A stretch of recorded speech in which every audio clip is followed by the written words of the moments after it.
There we go now. Sorry about that. You've missed my really witty introduction. I don't know that I'll be able to recreate it fully, but I'll give it a go. So thanks ever so much for joining this breakout session. Sorry again about that wee technical hitch. So we're going to be talking about using social media for your library. And we've got quite a lot to fit in here. So I'll just give you a quick overview of the topics that I'm going to cover now. So first of all, why is using social media important for libraries? What challenges does using social media for your library present? Key things to consider regarding social media for libraries. I'm also doing a case study of the Baudelaire libraries and also the main platforms and how to use them. We'll do a bit of a breakdown. And then lastly, I'll go on to 5 library social media trends for 2022 and beyond. But first then, a wee bit of a background about me. So my name's Ailish McLaughlin. I've been the sales and marketing consultant at PTFS since August time. I'm also in the final year of my library and information management degree. So I'm writing up my dissertation at the minute, which is looking at copyright literacy. So if anybody has any particular interest in that, feel free to shoot me a wee message over. Every little bit helps. And then I was previously the student and new professional officer for SILP Ireland. So that entailed a lot of social media management. And then I've just recently accepted a new post as SILP Scotland social media officer. So a wee bit about me, just personal details. I love running, I love ice cream and reading. And my favorite social media platform just for my own personal use is YouTube. So moving on to that now that we're well acquainted.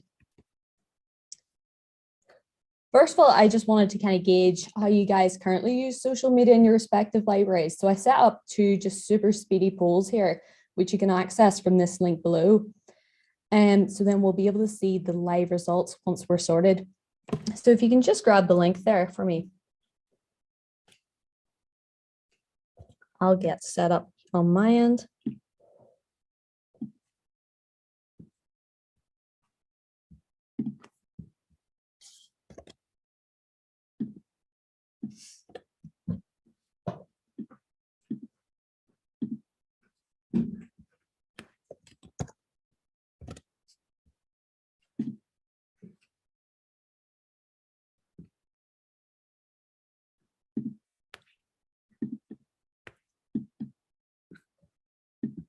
So just so everybody can access there, I'll just copy and paste that link into the chat.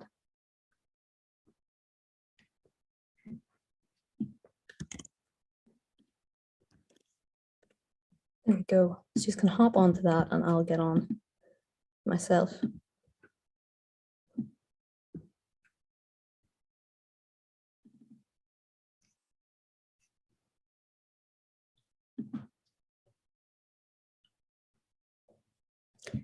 Okay, so I've activated the poll there. So if you guys follow that link, you should just be able to submit responses as and when.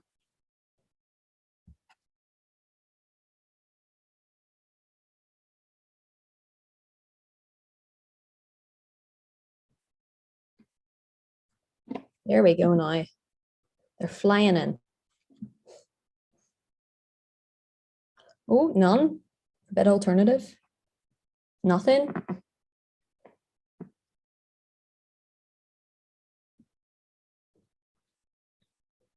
Facebook's big one.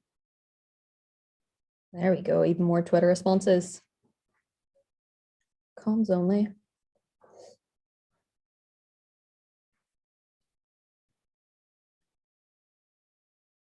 There we go. We've got people using TikTok and all, so quite a range from nothing at all to kind of very much at the forefront of current social media trends. So that's quite a good wee insight. Right, great. So I'll just go on to my next poll then as well, if we're all done here.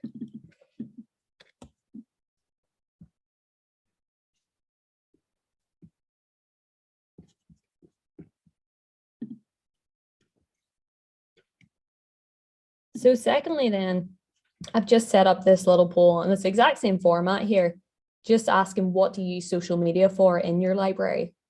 So whenever you're ready.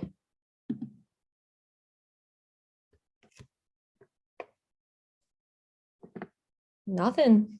Who is this? You guys need to get on it.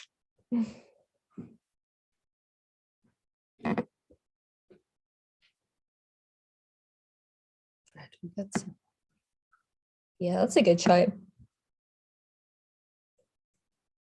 New stock's a big one.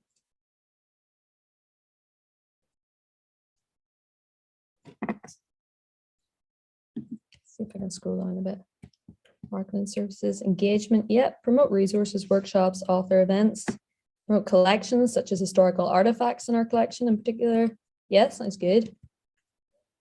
See, we've got new ones coming in, new stock, resource guides. Okay.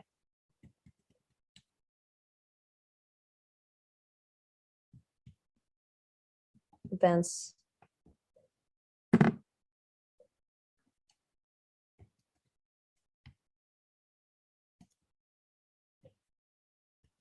New stock, promote historical stuff. Spelling has changed. Right, celebrations events. Yeah, so quite, once again, a range of answers. I think it goes to show kind of the different things you can be using social media for. And for those of you that aren't currently using it, hopefully you'll find this session a wee bit helpful. And there's maybe some things you can take from it that you can start to implement. So let's get back into our presentation. So why is using social media important for libraries? So I've just kind of condensed this down into 7 main points here. First of all, increasing the visibility of the library. A lot of people simply aren't aware of the libraries that are located near them and the range of the great services that they offer.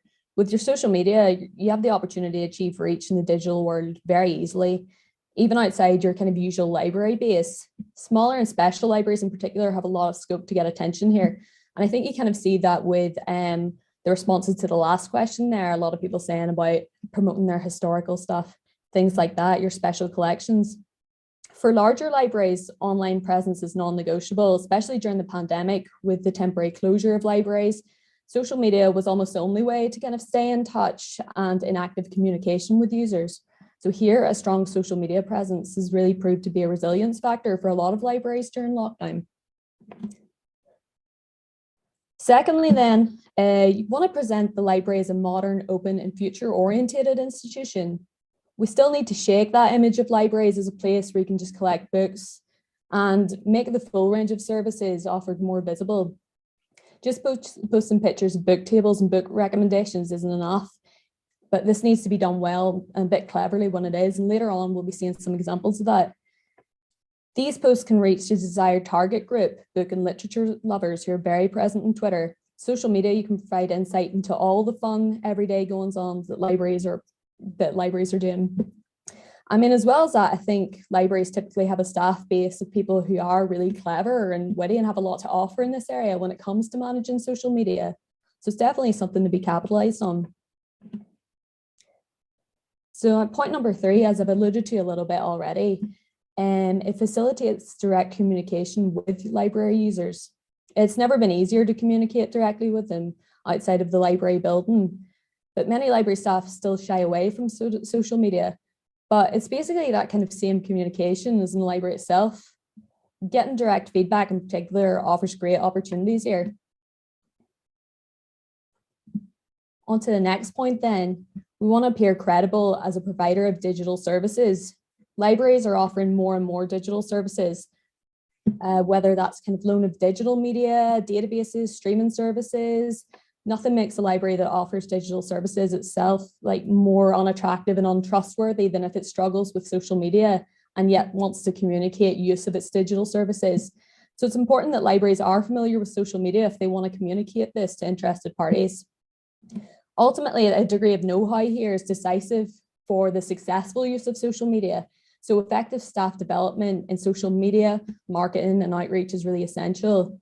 The constant change of the platforms places kind of high demands on the flexibility and expertise of your social media team if you have one, or just an individual that's kind of operating those platforms. So it's just important to keep up to date and keep tabs on what's happening because new platforms are always being added. To kind of add to that point then, my 5th note here is that you want to be able to attract future specialist staff. Everybody talks about the kind of image transformation of libraries. If a library wants to recruit the information specialist of tomorrow, it has to be present there today. At the same time, applicants must be aware of the kind of requirements of modern day library work, which does include a lot of digital competence. In order to attract young, enthusiastic people who've grown up on social media, it's essential to convey that your library is active in digital life. So another point then is networking with communities in their own city and building their own community for libraries. So libraries bring people together as they provide kind of a platform for this in and of themselves. They're increasingly becoming places of knowledge transfer and informal learning among users as well, I'd say. You've got your library labs and kind of maker spaces that have been springing up everywhere over the past 10 years. If you want to reach out to the digital community and build your own, a professional presence in social media is essential, and it's a win-win if you accompany digital communication and the community with new formats of events in the library as well. This not only increases kind of your virtual visibility, but also creates an opportunity for networking. So my last point then on why using social media is important for libraries. You want to present yourself as a trustworthy source of information on the web, even if that is just on your social media platforms. Especially since the beginning of the pandemic, there's been so much misinformation circulating around the web, and social media is definitely, I think, an absolute hotbed of this. I think you'd all agree. A lot of people need guidance, especially in social media, and libraries could be much more present, much more active in providing sound information and research. They can just be the trusted anchor points on the web. I think recent developments as well have also created a mandate to sort of stand up for mutual respect, freedom of opinion, to counter a lot of the kind of hate speech and overall negativity that's rife in social media platforms. Again, libraries can be just a positive counterpoint to this, and somewhere where you can go for trustworthy information and a bit of positive engagement. So that leads on as well to kind of covering what challenges does using social media for your library present, because there are a few. I think firstly, one of the biggest ones is that many aspects of using social media can conflict with the privacy of patrons. So I'd say the convenience and power of social media comes at a cost, which is paid through data. Personal details, demographics, and extensive kind of profiles of interests and online behaviors fuel advertising engines that generate direct revenues for the companies that are operating these platforms. This data is collected, bought, sold, and shared profusely via interconnected advertising networks. And selections that you make on one site quickly propagate to others. We've all seen how you purchase one item on Amazon and you immediately start seeing adverts for related products till the end of time. They really get you. But rather than pay monthly subscription fees for social media, this is what you do. You just implicitly accept a certain level of involvement with the advertising ecosystem. And this is paid for through the ads presented in our feeds and the data that's gathered through the users of these sites. So as a result, I think even just philosophically, intermingling these library services with social media platforms does conflict to some extent with core principles such as patron privacy and our kind of community-oriented values. Facebook, Instagram, Twitter, and other social media platforms operate via a business model based on this kind of advertising, and each aggressively captures and monetizes personal information. And this personal information not only includes details that you voluntarily provide in your profiles, it also contains data created through your interactions with content on those platforms. As well as that, these sites aren't private, they're not neutral spaces. Social media sites offer no guarantees for the privacy of personal information or online interactions. So for libraries, it's important to develop social media strategies which have full awareness that the privacy models inherent in these platforms run contrary to library values and stated policies. Secondly, then, another challenge just to consider is that social media is not inclusive. A library can't assume that its patrons currently have an account on any social media platform or that they even have any interest in visiting one. The number of people using social media is vast and it represents an important target for library outreach efforts. However, it seems problematic to funnel people who use library resources directly onto social media platforms. The direction of travel should consistently be from social media to library resources and not the reverse.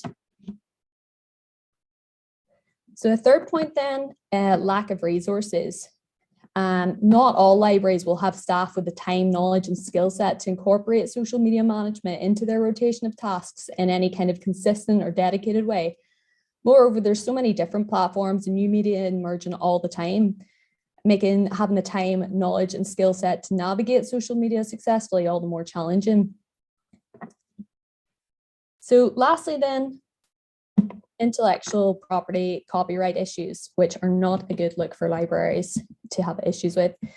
We consume, save, copy, and share information all day long. Our online world facilitates this more than ever. The ease with which we can post, comment, share, and repost an idea is what makes social media sites so attractive and enjoyable. But when the idea takes the form of a photograph, sketch, or poem, or essay, or original creative content, the ease of sharing can help us all overlook the potentially infringing nature of sharing and reposting content created by others. This is especially a problem for libraries and institutions which should act as bastions of good copyright practice. So I just highlight those things, not to put a bit of a dampener on how using social media is a great enhancer for your library service, but just to bear in mind that beginning to use social media is probably best accompanied by a specific strategy which does take into account these kinds of pitfalls. So moving on, some key things to consider then, they're a bit more focused on getting you there and getting set up with your social media. So you want to think about, who do you want to reach? Are you focused on communicating with your existing users, and who are they? Do you want to reach out to new groups? And if you're starting out, maybe like some of those people that answered that they currently aren't doing anything social media wise, it makes sense to just kind of begin with existing users. Also then, you want to think about what you actually want to achieve through your social media presence. Which channel or channels make the most sense for you to use? This is likely to be steered by the type of audience that you want to reach. If it's professionals, maybe like LinkedIn might be best. You want to consider things like Facebook users tend to be older, while younger ones use Instagram.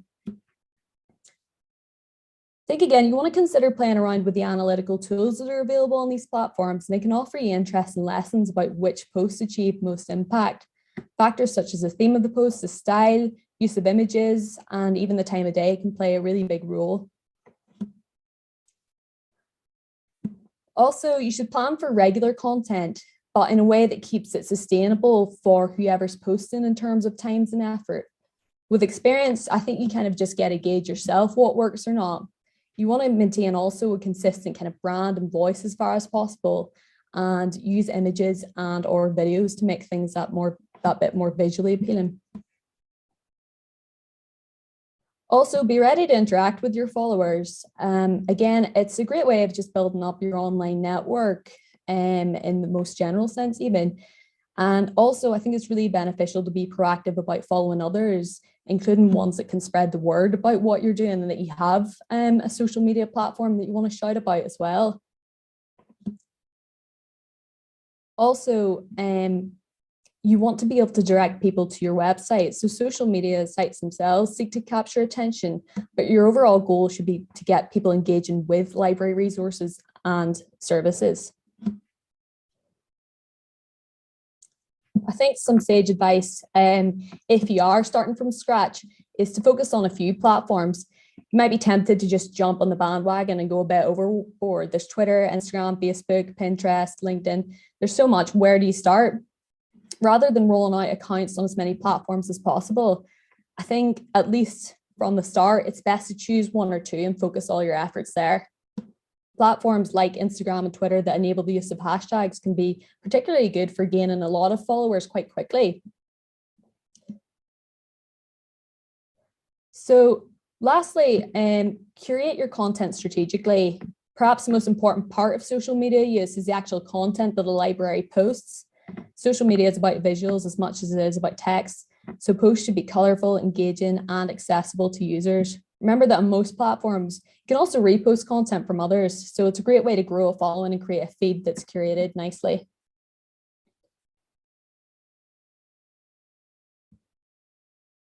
Okay. So next, I wanted to just look at a little bit of a case study here from the Bodleian Library in Oxford. So not only did they post excellent content, Something that's really interesting about them that I wanted to share with you guys is that they outline their strategy and aims explicitly on their website and signpost this to their various platforms. I'll give a quick read of it over for you guys because I think it is really insightful and it's a great approach. But you can also see this on their website. So they just outline what you can expect from us. Our aim is to help people to use our collections and libraries for education and inspiration. We post content about our fascinating items, our exhibitions and events, the important work that we do, and the talented people that we work with. We endeavour to make our social media channels edifying, entertaining, exciting, and even surprising. Many of our followers are students and others are active users of the libraries. In line with the University of Oxford terminology, we call this audience readers with a capital R. We head up posts which are specifically for this audience with hashtag Bodleian Readers. Search this hashtag for posts relating to things like reader services, operational updates, and helpful information to help you use the library. You'll generally find our social media team online between 9 a.m. to 5:30 on weekdays. And they just outline then that they try to read every message that posted to them. They don't guarantee a reply. Remember that you're messaging a human being, not an encyclopedia. And they just outline quite clearly as well, if we don't follow a channel or a post, it doesn't necessarily mean that they endorse it. They're fairly casual in their social media channels and may even stray into good-natured sass, which is something that this is a direct quote, if it feels appropriate, but we'll always be professional and courteous, and we expect you to engage with us in the same way. So that is all just directly from their website page. I've just screenshotted the top of it there to give you a little bit of a sort of like earmark of where to look. But I think developing on what they just said, what's really interesting about their page is that they go as far as to outline their expectations from users, not just themselves. And that kind of follows on for the sort of expectations that you see in person in the library, kind of codes of conduct and things like that. I think it's quite a positive thing, and they word it well so that it doesn't come across as like they're telling them off or anything like that. So just to quote that a little bit here, they've got a section called What We Expect from You. So they say, we want to hear about how you've engaged with our collections or enjoyed our spaces. We love academic discussion, but please respect others. Back up your opinions with facts where possible. Please don't use copyrighted material unless you have permission from the owner. If we see inappropriate comments, we may remove them and will block users who are rude, abusive, or offensive. Most important of all, we expect you to help us to continue to make the library's social media channels an inclusive, enlightening, and lovely place to be. And I just think that's really lovely that they kind of do go as far as to outline their kind of expectations. And it is, their social media platforms are really quality and they put out quality content. And as a result, they get really quality engagement. So just to give you a quick look at the type of content that they're putting out there, these are just screenshots from their various platforms. So this first one here is from Twitter. And that is just a little bit of trivia quizzing that they did. And it's actually connected to this Instagram post that I've got here. So they just ran this whole fun interactive game called Monopoly, mainly via Twitter, where you could kind of just interact with these polls, answer these questions, and it went all across the board. I think each panel represented a different question relating to a different area of the library. It was really cool. But I want to highlight here, like, they posted this on their Instagram to promote content on their Twitter. So it all kind of was a bit circular and fed into each other.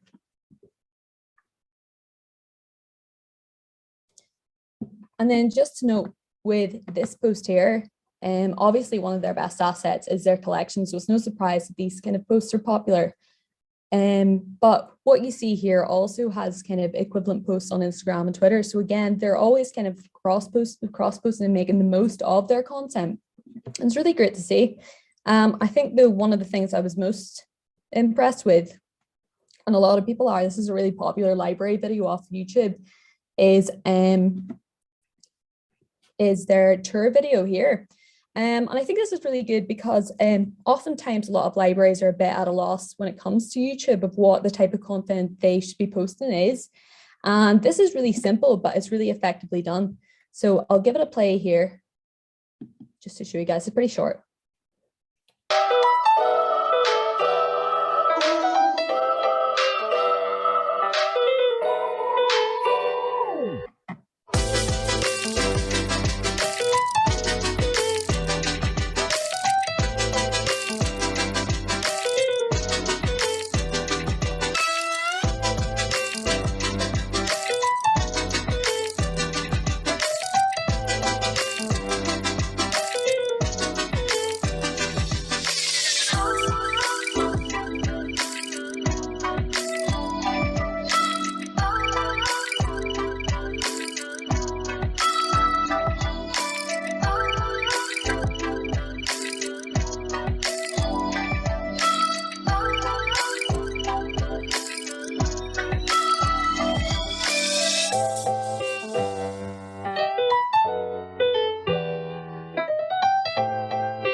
There you go. So that's just a minute. And I think it's just an excellent video. It's really well edited. It's got those slick transitions, that nice music to it. And I think it's just really dynamic and great. It's just a different way of kind of doing it in terms of tour videos. So moving on from that, then, I'd just like to quickly talk about kind of the four main platforms and how you might want to use them if you want to adopt them for your library, or advice if you are using them already.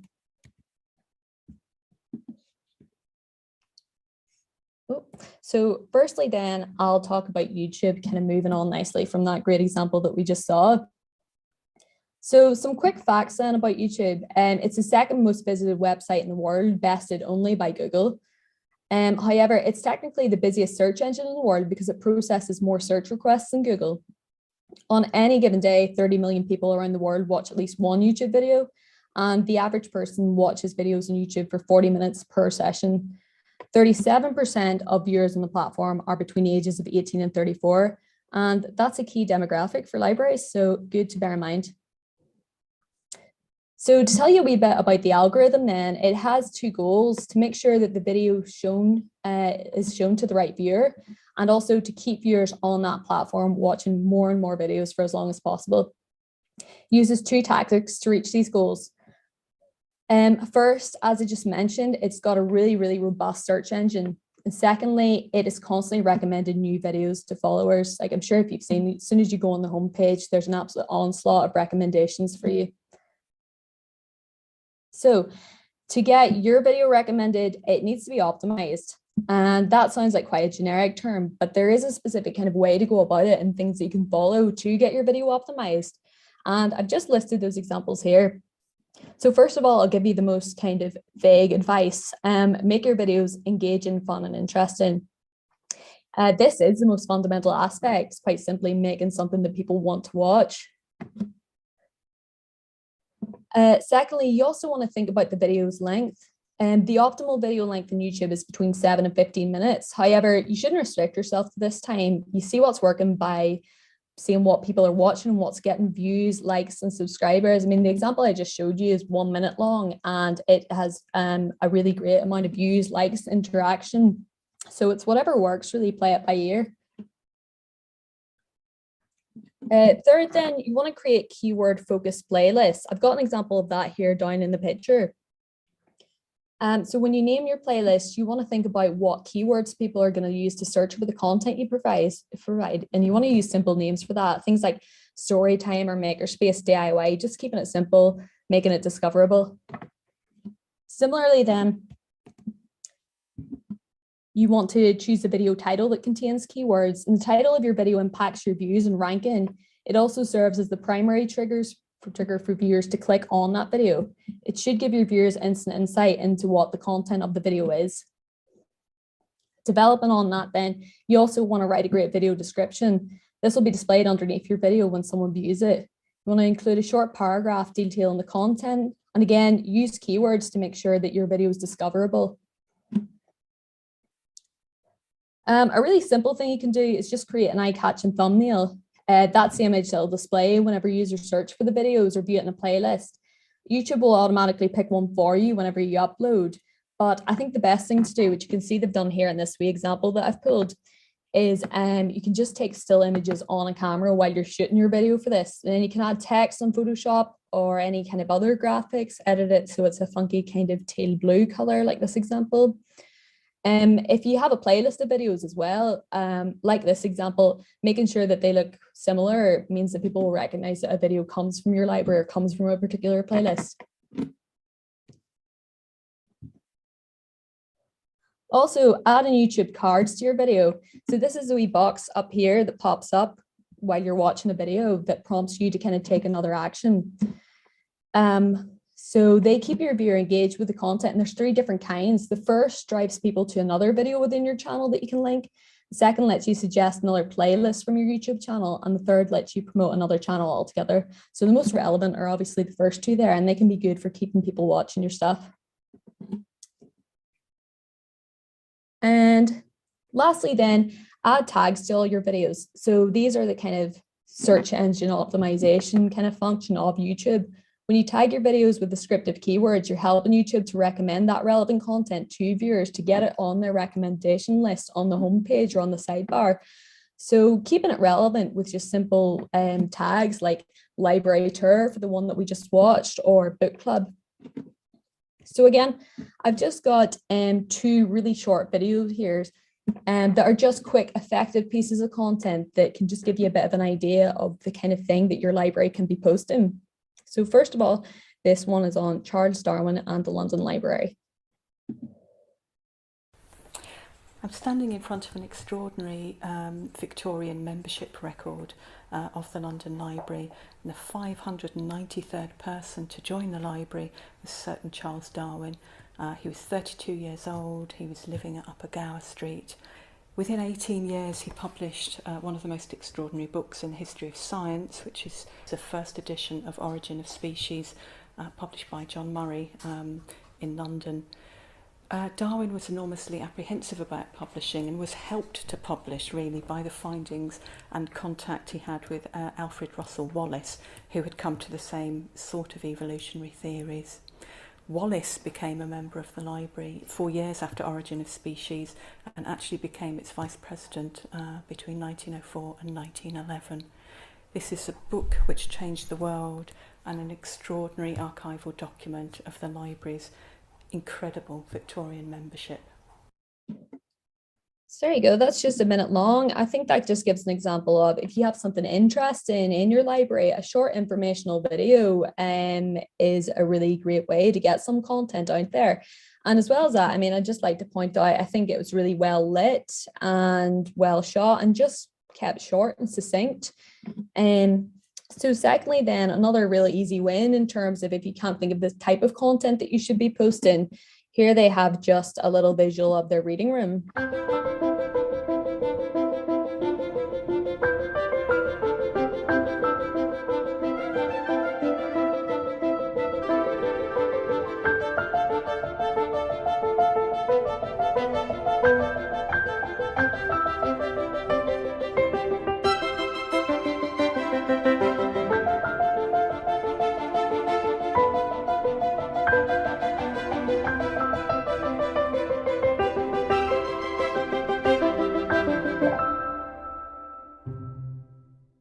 And there you go, just another lovely short little bit of content. But the point is with these two things is you can see how they would drive people to go and sit in your library and browse the kind of like content that you have on offer.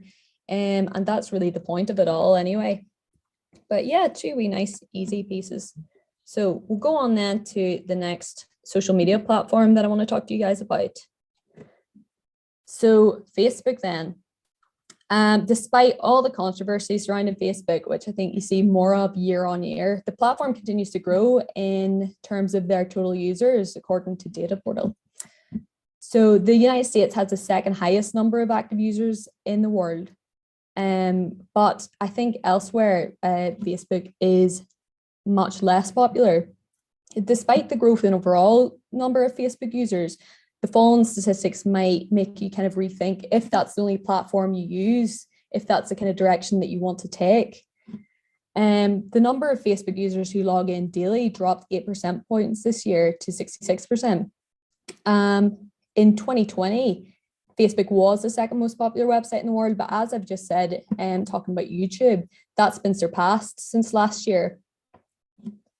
And the average reach of an organic post from a Facebook page, so that's a post that you just post yourself about your library, for example, is only 5.2%. So if it's the only platform that you use at the minute, and if it's a platform that you still kind of want to incorporate into your arsenal, you'll want to give your post the best chance to reach and engage the widest audience, but they really don't make it easy. So in September this year, Facebook published its content distribution guidelines. They've made it clear that they're going to prioritize posts that encourage people to interact on their platform. That means that they're going to suppress the distribution of posts that takes users away from their platform. So if you kind of post trying to get people to link back to your website and stuff, they're just not going to like that one bit. So it has big implications for libraries. Like if you try to promote a book list or something, you post a graphic, some text or anything like into your catalog, your website, it will be purposely suppressed. So to sort of like, you want to think about working with it then rather than against it. So here are the kind of the factors that the algorithm takes into account in terms of whether or not it decides to promote your posts and where it decides to place them in your followers' feeds, and indeed whether it shows them to your followers at all. So number of comments and likes are going to be taken into account. Content from your library page that is shared by Facebook users, both in the feed and in Messenger. Replies to comments specifically on videos, if the post is informative as opposed to purely promotional, and also the newness of your post. So carrying on from that then, there are still some things that you can do to optimize your posts there. So first, you can encourage your staff to share posts from your library page because the algorithm gives more weight to posts that are shared by real people. So you can ask your library staff to share more posts from your page just to give it that bit of a boost. So, you know, if one of your library staff is working on an event and they might be tempted to write their own post or something just to tell their friends and family about it. But if you get them to share your library's post, I mean, it just, again, is favored by the algorithm. So secondly, post to Facebook stories. So again, this is their function. It's like Instagram stories at the top of the feed that shows you kind of little short videos and images. So they aren't part of the Facebook news feed. So these kind of punishing algorithm rules don't apply to them. And Facebook gets over 500 million daily views on stories. So if your library posts there, you can choose to share that same content to your Instagram page as well. So again, it's the best way to get the most out of the limited resource there. Lastly, then you can focus on creating quality video posts. Facebook says they want videos that are actually videos. So that means they'll penalize your library if you post a video montage of still images and text. So when you post a video to Facebook, you have to make sure it consists of mostly moving shots. And Facebook recommends that for storytelling and live streaming, you create videos that last 3 minutes or longer. For teasers, announcements, or to share fun, interesting moments at your library, kind of like what we just saw with those YouTube video examples, you want to keep your videos to less than 60 seconds. So they're just a few things, but yeah, I don't mean to be overly negative about Facebook, but I do think it has changed a lot in recent years, and they just seem to have made it a bit harder to get that kind of organic reach and to do things like link back to your website, link back to your resources and services, which is really the end goal. So just to give you a little bit of background about Instagram, the next platform I'm going to talk about, the average user spends 30 minutes a day on the platform, and 50% of people visit a website after seeing a product or service on Instagram. So that's relevant to libraries because your collection, services, and events are your products, and promoting these offerings on Instagram can drive traffic to your website and catalogs. And actually, paradoxically, engagement rates are highest on accounts with fewer followers. So according to Data Portal again, the average engagement rate for an account with fewer than 10,000 followers is 1.1%, which is twice the engagement rate of accounts with 100,000 followers or more. So that sort of stands to be in your favor a wee bit. So according to the head of Instagram, the app is going to shift its focus to video. This change comes because of the growing popularity of videos online. I mean, I was just talking briefly there before about Facebook and how it's trying to kind of, again, kind of shift focus to videos and get its content creators to make more videos. I suppose it's just a response to the kind of threat of YouTube and now latterly TikTok as well. So Instagram is going to give more visibility and engagement to videos coming into 2022. In addition to that, studies have shown that carousel posts, so that's just a wee example there, you know, the ones where you can click the tab and see multiple images in one post. These kinds of posts that contain more than one photo get about 5% more engagement than single photo posts on the feed. And ones that are a mixture of photos and video get even higher engagement with a median of 26 comments per post. So you want to just think about how to mix your content up in your library's Instagram feed. Posting a carousel of a few short videos, maybe pulled from your Facebook stories or your Reels content, or your Instagram stories even, as well as a few relevant still photos will result in the highest engagement for your library's Instagram account. The Stories function then, just to add a wee bit more about. So here's a few quick tips for that. So you can share library testimonials and user-generated content and stories. Say if people are using your library to study and they're posting about it and they've made a cute little post that's wholesome and right for like engagement there, get that on your timeline.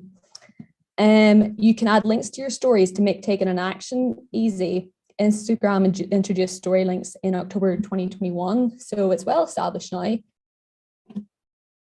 And as well as that, you can kind of use stickers to get your audience to interact. So these are example of the kind of like stickers that you can use here. Ask me a question function, set up little polls and things like that. And it just encourages viewers to comment and send you like related photos in response or answers. And you can also, as well as that, experiment with other creative tools like adding music or using boomerangs, you know, those like short video loops and multi-capture functions, just as another way to make your story stand out in your user's feed. So the last platform I'm going to talk about then is Twitter, maybe the kind of, in my opinion, like from what I've seen, the kind of biggest one in the library world. As well as being huge in the library world. It absolutely exploded during the pandemic, and the company said that the average daily use grew 34% between April and June of this year. And the algorithm here uses 4 major ranking signals to decide who sees your library's tweets. So the algorithm likes timeliness, priority is given to newer tweets, engagement, priority is given to posts with retweets, clicks, favorites, and impressions, rich media, so they give priority to tweets containing images, GIFs, and videos, and activity. So they give priority again to library accounts that post regularly and that have active and engaged followers. So here's some quick tips for just increasing your engagement if you already have a Twitter profile, or again, if you're looking to set one up, what's going to get you the most interaction. So retweet, an interesting piece of data from Lynchpin reveals that tweets asking followers specifically for a retweet get more retweets, as you'd expect. And if you spell out the word retweet in your ask, you might see an increase of engagement of about 23%. Likewise, you should get into the habit of retweeting from your library's accounts. You can check the Twitter accounts of partner organizations in your area, like schools, museums, and literacy organizations. Retweeting their content shows your followers that you're a generous and supportive organization, and also just further embeds you in that network, which is never a bad thing online and in person.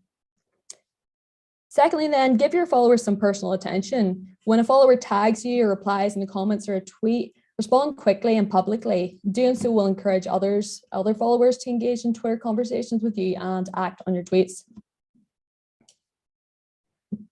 Also, lastly, now this is a term that I'm starting to see used more and more in terms of using social media for marketing and stuff, and start doing some social listening. So this is like a kind of, I don't know if it has negative connotations, but like a kind of eavesdropping. So if you pay attention to kind of conversations that are happening on Twitter that provides insight into your community and your followers, that'll give you more of a basis for excellent engagement.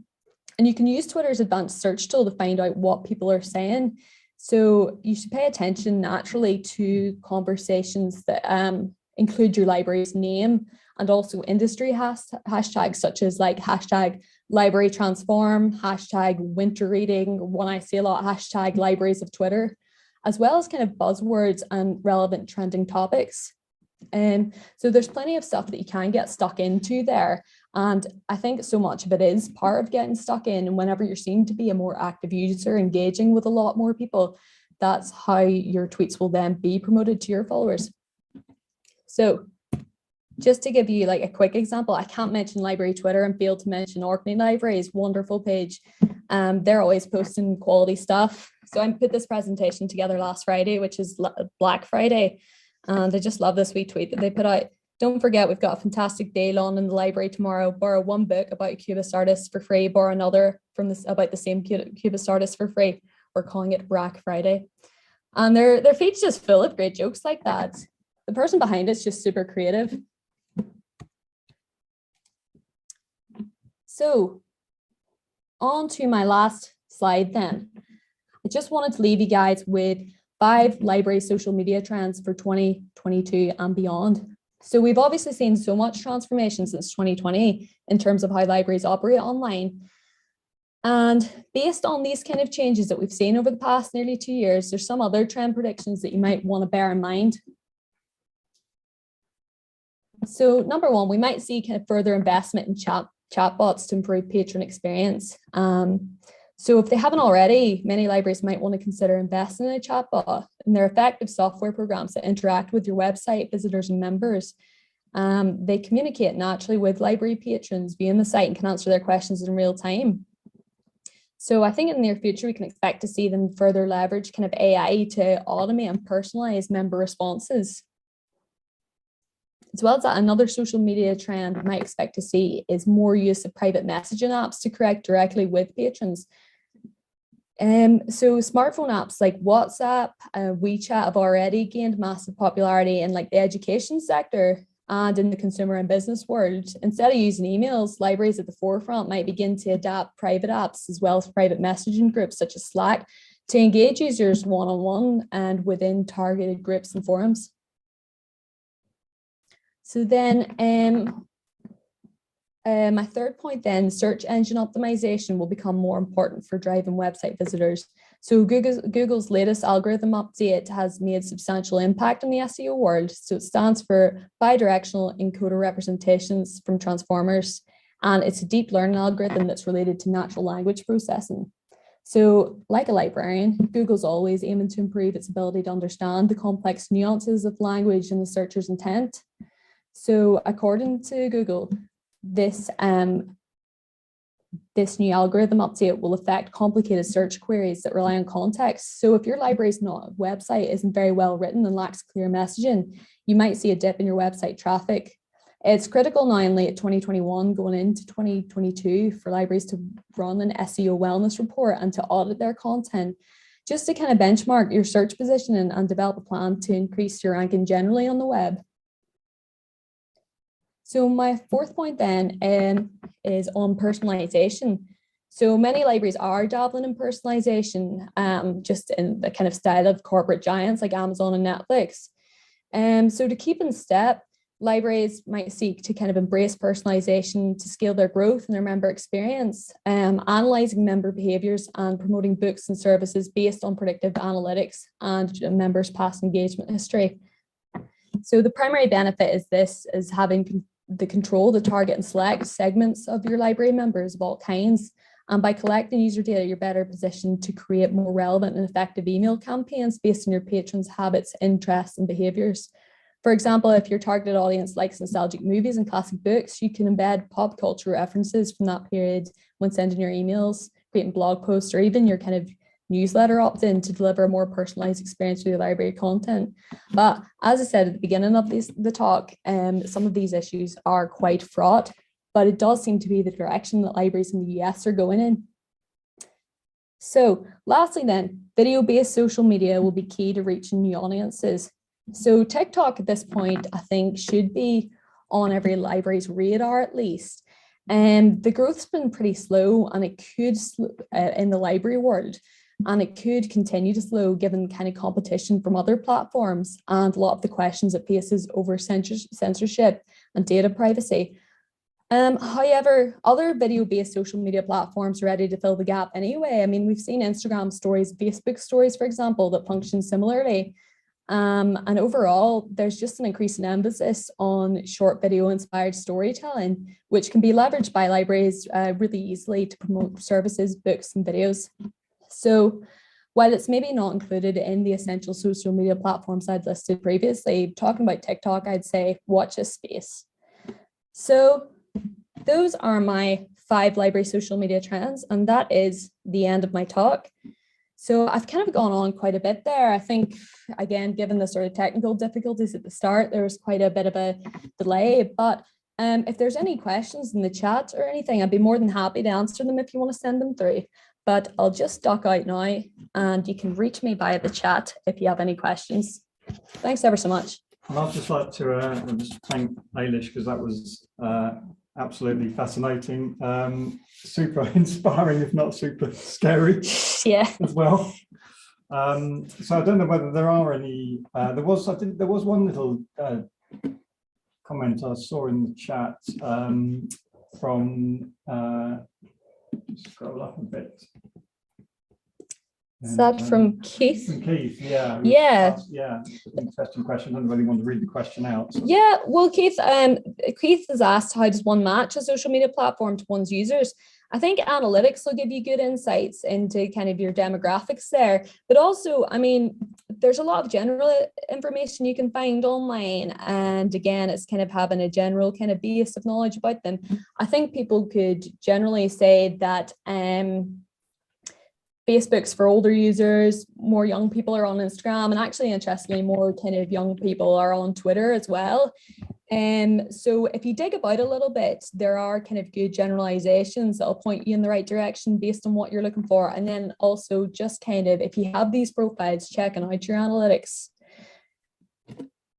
Right, and there's another question there from Sam. Do you have any tips on, all the screens moving, do you have any tips on allocating the social media work in a team where we have more than one specialist role? That's an interesting question. Yeah, I can think of, I think it worked quite effectively in my first job. I worked with the customer services team at the University of Bradford. And they were really good at just incorporating working with social media into the general day-to-day activities of library assistants. And in that way, it was kind of evenly dispersed, and it was just a known task that was incorporated into the timetable. And yeah, it saves you kind of hiring a specialist. I think there is a kind of further trend prediction of, will we see a social media librarian in the near future?